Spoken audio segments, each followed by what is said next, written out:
Eisenhower here, who's a very close friend of Craig CAMPOBASSO'S and Dr. Dream. And I want to ask you some questions about this because you're in the field. You're really in the field. This is not science fiction for you guys, is it? No, it's not.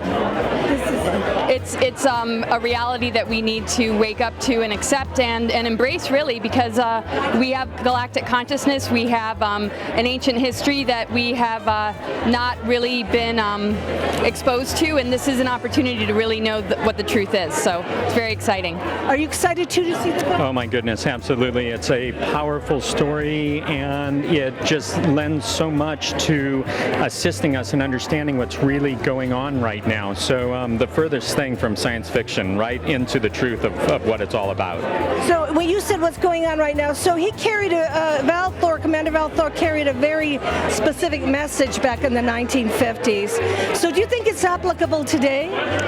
Yeah, I mean, I think it's going to take all of us to understand what our potential is and to look to one another instead of our governments, because there's too much at stake, there's too much that gets shut down, but there's a lot of hidden geniuses and scientists and people that have had contact that can bring a lot of this out into the open, and all the beings that Valiant Thor visited, and a lot of his message can still be shared, and it's absolutely crucial that it does. Well, thank you so much for speaking with us, and are you excited to see the movie? Absolutely, really excited. Yes. All right, thank you. Thank you. We're so honored to have a very good friend of Craig CAMPOBASSO'S here. This is Regina Meredith. She's with Gaia Television. And Regina, you're interested in all of this kind of thing, this space extraterrestrial, this wonderful film that Craig is doing.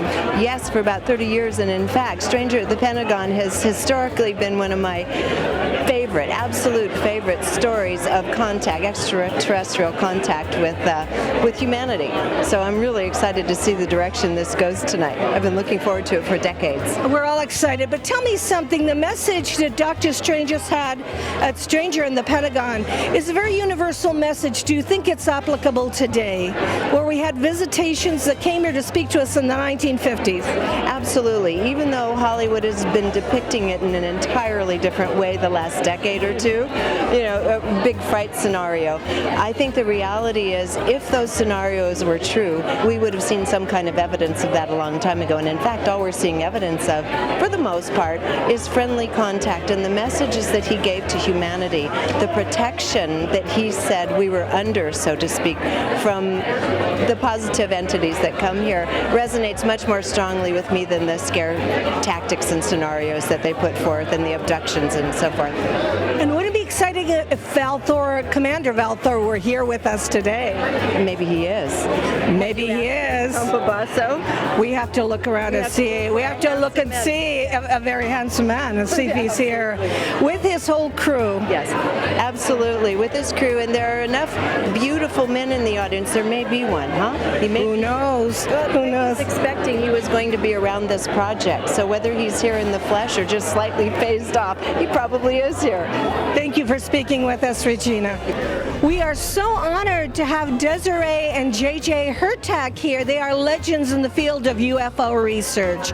So it's so wonderful to have them here supporting Craig CAMPOBASSO. And JJ, tell us about Dr. Frank Strange's. Yes, Frank Strange has claimed that between 1957 and 1960, he was in touch with an extraterrestrial being called Valiant Thor, who claimed to have had the prerogative and the invitation to go into the Pentagon and share with the American government certain things pertaining to the world situation at that time. Putting a story together, it was very clear that Frank Strange's was onto something very, very important. And given all the information we know over the last 50-some years, we know that this is just part of a much larger story of what I would call symbolic logic or meta logic of, shall we say, covering a very important disclosure in a meeting that took place on the highest levels of the American authority.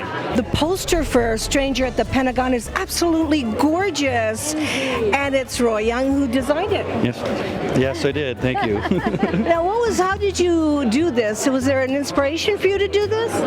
Well, the inspiration comes from simple fact of we're not alone, and that's inspiration enough. But yeah, it kind of came from knowing about the project to begin with. I knew about the story, and when Tonia approached me for it, I was just flipping out at the opportunity to do it. And so I don't know how to say, I just got into it, meditated for a while, and came up with the idea and just hit it right off the bat. It's quite simple, but it's beautiful. It is, and it has extraordinary symbology. He's got literally the stripes from the United States flag with stars ghosted in the back. Venus is shining out behind the Pentagon. This ghosting halo of blue light around him with the rim of the light on the ship. There's so many subtleties, and it says so much. That's what's brilliant about Roy's work. It's very visual, it's very memorable, and it's got all the tiny symbolic meanings deep inside. Well, this is a collaborative effort, and we can say all these people together are very inspired. So thank you for talking with us. Thank you.